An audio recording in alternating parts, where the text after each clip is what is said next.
Well, ayun na lang daw ni Catherine. Pareho naman kayong single. Ayoko pa rin po mag-comment doon. Hello Kathden fans! Ito na nga mga kasombreros ha. Nung kiligin si Sir Alden mga kasombreros kay Ma'am Catherine at saka itong kay Mayor Mark Alcala, no? Nag-Instagram story si Mayor Mark Alcala mga kasombreros. Kasama ang kanyang lola, no? So confirm na wala talaga si Mayor Mark Alcala sa Australia. Yung mga tao lang talaga ang nagiging pumapalocomotion sila mga kasombreros kasi nga may pinagmumulan, no? Ang caption ni Mayor Mark Alcala dito sa kanyang Instagram story ay Granny, no, Benitez Mercedita. So ito ang kanyang lola na singkit din po mga kasombreros, no? Parang may lahing Chinese yata sina Mayor Mark Alcala mga kasombreros. So dito nga may pagkain si Sir Mayor Mark Alcala, no? Yung dito yung chicken at saka may omelette pa sila dito mga kasombreros. So humingi na kayo. Hindi, joke lang po mga kasombreros. And then ito, yung kakulitan ni Sir Alden, hindi, ito muna kayo.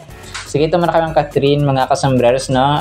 Kasama niya si Ma'am Aris sa picture. Pero if I'm not mistaken, ay medyo throwback ito mga kasombreros, no? Kasi medyo payat pa si Ma'am Catherine dito mga kasombreros, sa table sila. Tapos parang kumakain yata sila mga kasombreros. Or yes, si Ma'am Aris ay naka-brown, tapos si Ma'am Catherine ay naka-black, no? Tapos masayang masaya sila mga kasombreros na may glasses si Ma'am Catherine. And then ito, next item natin. So ibang angle ito mga kasombreros ng picture, no, ni na Ma'am Aris at saka niya Ma'am Catherine mga kasombreros. Doon nga sa may Australia pa. Parang yung isa kasi nung una, yung nakataas ng kamay niya ni Ma'am Catherine mga kasombreros na parang masaya siya, no? Tapos ito naman ay ibang angulo or ibang shot mga kasombreros ni na Ma'am Catherine at saka ni Ma'am Aris nga mga kasombreros. And then ito, yung kakulitan ni Sir Alden. So ngayon ko lang ito nakita dito sa may video nga niya, no, na parang wala na siya doon sa may stage na kasama sina Donita at saka sina MC at Lassie mga kasombreros. Parang nasa fans area na siya, tapos or sa management area mga kasombreros ng video na kung saan ay nakita nga niya yung ito yung camera nakatutok sa kanya sa malayo. So nung nakaharap na siya or humarap siya ay parang naging masaya at saka nagpakuwela ang inyong box office phenomenal king mga kasombreros.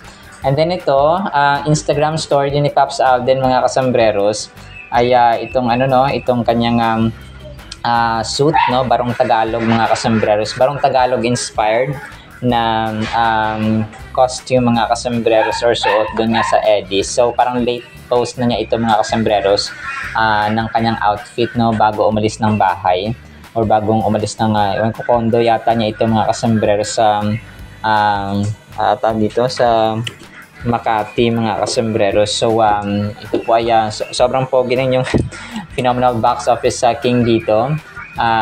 So parang late post na nga niya ito mga kasombreros. And then ito, ang ate ni ni Kath ay nag-post din, no, ng kanilang picture, no, ni na Ma'am Lexine mga kasombreros, flying to Arizona for Hip Hop International in a few days.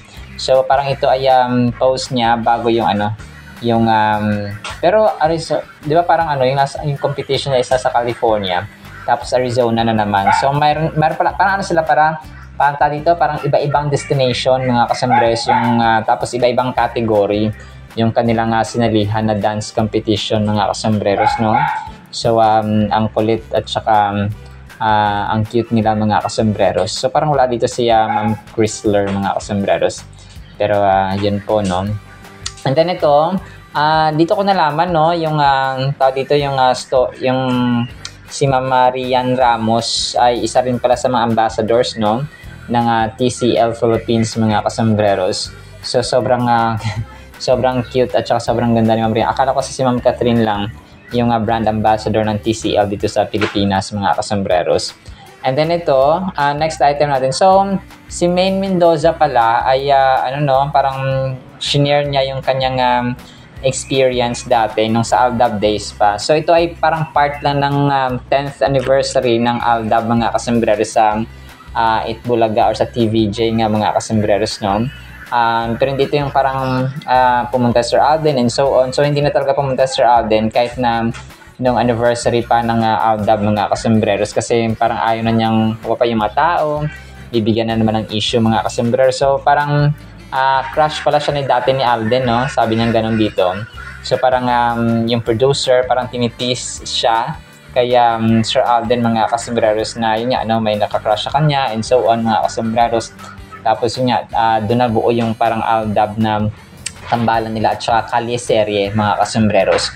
So ang galing actually ng producer, no, at saka concept maker, writer nung kalye serye na iyon mga kasombreros. So yung iba of course ay ano na lang, no, parang punchline and then kasi mabihasa na naman sila sa sa acting mga kasombreros.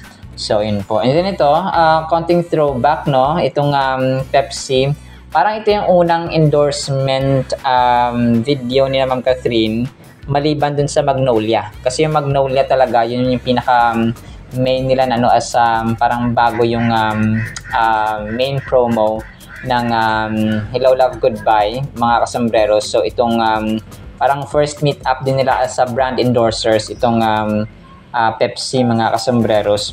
So tawag dito, dito sila unang parang meet up na parang mas formal mga kasombreros apart from doon nga sa sa Magnolia mga kasombreros.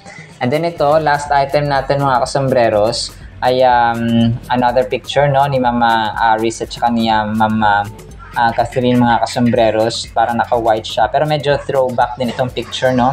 Hindi siya bago mga kasombreros.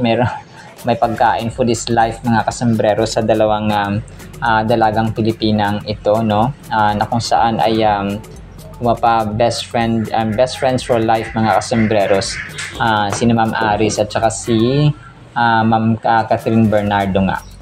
Alright, sinlash sa ating Kathleen items sana po ay pakinggan po natin ang Word of God. Again, today is July 22, 2025. Tuesday na po. Blessed evening po sa bawat isa. Maraming salamat po sa nagsusubscribe at saka nagsusubaybay pa po sa ating YouTube channel. Mahal ko po kayo and maraming salamat sa mga hindi po nag-skip ng ads. God bless you and I love you all. At para po sa ating Word of God ay sobrang ganda po nito mga kasombreros. Sana po ay pakinggan po natin ang title, Pag-ibig, Awa na Sariwa. Medyo mahaba po ito mga kasombreros. Si Prophet Jeremiah po ang nagsulat nito sa Old Testament. Panaghoy or Lamentations 3:1-41 mga kasombreros. So babasahin ko na lang po. Napakaganda po nito mga kasombreros.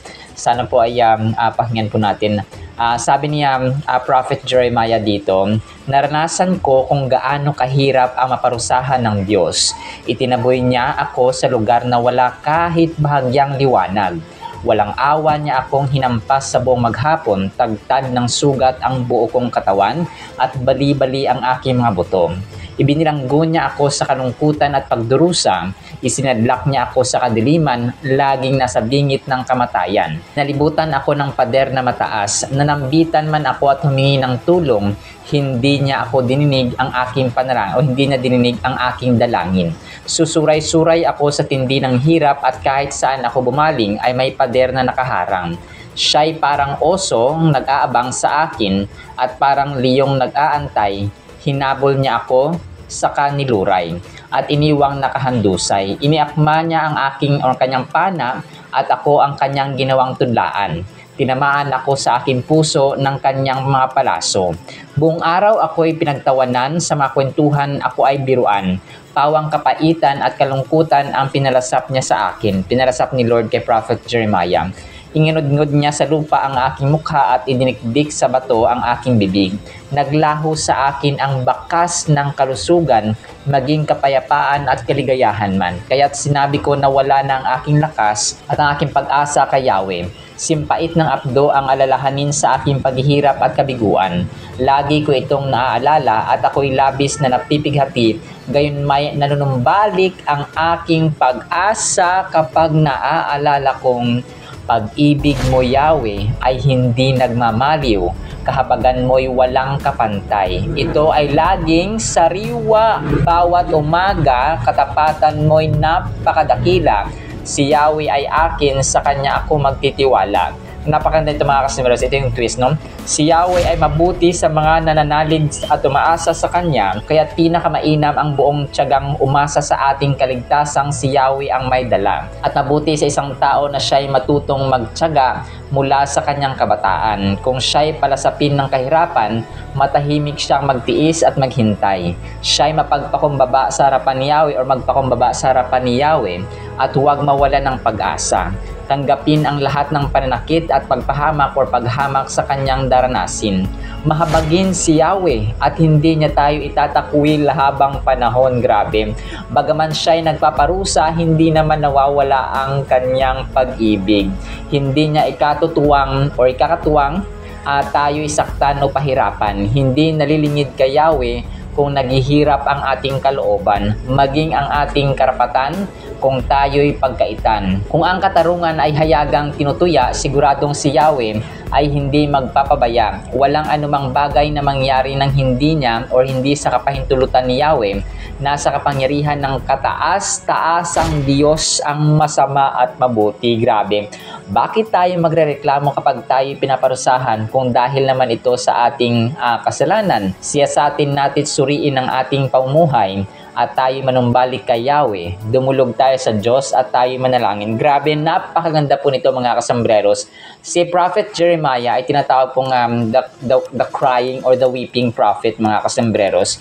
So ito ay kanyang parang naging ugali mga kasombreros na umiyak on behalf of people of the people of Israel mga kasombreros, kasi nga sila ay unrepentant, no? Hindi sila nagsisi sa kanilang mga kasalanan at ang mga tao doon ay tinutuya siya mga kasombreros, no? Hindi siya pinaniwalaan sa kanyang mga warnings. Kung kaya parang nawalan na siya ng pag-asa, no? Sinabi niya dito sa mga former verses mga kasombreros sa Lamentations 3 1 to 26 mga kasombreros, parang nawala yung kanyang pag-asa, no? 1 to 21 pala, no? Sabi nito, gayon may nanunumbalik ang aking pag-asa kapag naalala kong pag-ibig mo Yahweh ay hindi nagmamaliw. Grabe, no? Nakaka-inlove actually ito mga kasombreros at napakaganda. Kaya kung ako sa inyo po ay try nyo rin po itong basahin kasi iba yung impact minsan kapag tayo mismo yung nagbabasa. Lamentations chapter 3 mga kasombreros. So napakaganda nito mga kasombreros. Grabe niya, sabi niya, pag-ibig mo Yahweh ay hindi nagmamaliw, habagan mo'y walang kapantay. Ito ay laging sariwa, no? Kasi nga mas press ka pa sa mga isda mga kasombreros. Mas press ka pa sa ating mga mukha. Hindi, kidding aside mga kasombreros. So ganun po, no, grabe. Ang katapatan mo ay napakadakila. Alam niyo mga kasombreros, kapag ang loyalty, ang trust, ang faithfulness ang pag-uusapan, ang katapatan po ng Diyos ay wala pong kapantay. Kung asawa natin, mga anak natin, kapatid, magulang, and so on, best friend natin, tapat sila sa atin, loyal sila mga kasombreros. And by the way, magkaiba po yung loyalty at saka yung faithfulness mga kasombreros. Ang loyalty ay mahal ka lang or parang pinapahalagahan ka lang ng tao kapag andyan ka physically. Pero kapag faithful mga kasombreros ay kahit na wala pa yung physical mo na katawan or ikaw mismo wala dyan sa tabi niya, ay tapat pa rin siya mga kasombreros. So ganun po ang pinagkaiba ng loyalty at saka faithfulness. So si Yahweh ay akin, sa kanya ako magtitiwala. Minsan yung yung pinagkakatiwalaan natin, yung in-entrust natin na tao or person that we are trusting to mga kasombreros ay minsan hindi perfecto, no, nagkakamali, nadi-discourage tayo sa kanila. Pero ang Diyos natin, no, talagang dapat pagtiwalaan mga kasombreros. Tinagalog ko ito kasi para mas may impact siya mga kasombreros. Si Yahweh ay mabuti sa mga nananalig at umaasa sa Kanya mga kasombreros. Grabe, no? Kaya pinakamainam ang buong tiyagang umasa sa ating kaligtasang si Yahweh ang may dala. Napakaganda ito mga kasombreros kasi dito sa may verse na mahabagin si Yahweh at hindi niya tayo tatakwil habang panahon. Bagaman siya nagpaparusa, sabi nito, hindi naman nawawala ang kanyang pag-ibig. Hindi niya ikatutuwang tayo saktan o pahirapan. So ito yung sasabi ko na at sasabi ng Biblia mismo mga kasus na hindi pleasing at ayaw sana ng Panginoon mga kasombreros na tayo po ay parusahan. Pero parang anak natin, no, na nakasampung beses na paulit-ulit yung ginagawa, no, kailangan saktan, kailangan patikimin ng palo mga kasombreros or something punishment para sila madala. So parang gano'n din ang Diyos na para sa atin din naman yun kapag siya po ang nagpaparusa or siya ang bibigay ng consequence mga kasombreros para sa ikakatuwin natin. Parang isang bata na hindi na tama yung ginagawa, so kailangan disiplinahin. Parang isang tupa, for example, nasa isang flock mga kasambreros, tapos naligaw ng landas, so kailangan hanapin at kailangan ituwid, no? Merong pamalo minsan ng isang shepherd para ituwid ang landas ng isang sheep mga kasambreros. So ganoon din po ang Diyos natin, mahabagin siya mga kasambreros. No, grabe dito, mahabagin si Yahweh at hindi tayo itatakwil habang panahon. So and then dito, napakita itong verse na ito na walang anumang bagay na mangyari nang hindi sa kapahintulutan ni Yahweh. So, ito yung sasabi na lahat ng pangyayari sa mundo ito, sa ating buhay, may approval po yan ni Lord. May mga times na, Lord, will mo ba ito? Will mo ba ito? So, ito ba yung ano mo? May mga times na masama yung nangyayari sa atin, consequences, may times that may trials tayo.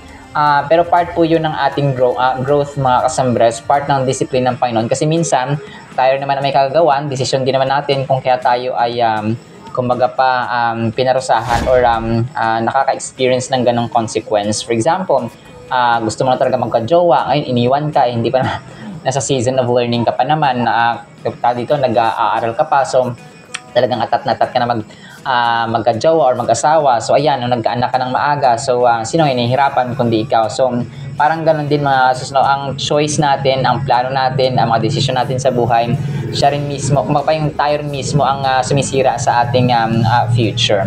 Nasa kapangyarihan ng kataas-taasan Diyos ang masama at mabuti. Grabe, no? Bakit tayo magrereklamo kapag tayo pinaparusahan kung dahil naman ito sa ating mga sariling kasalanan?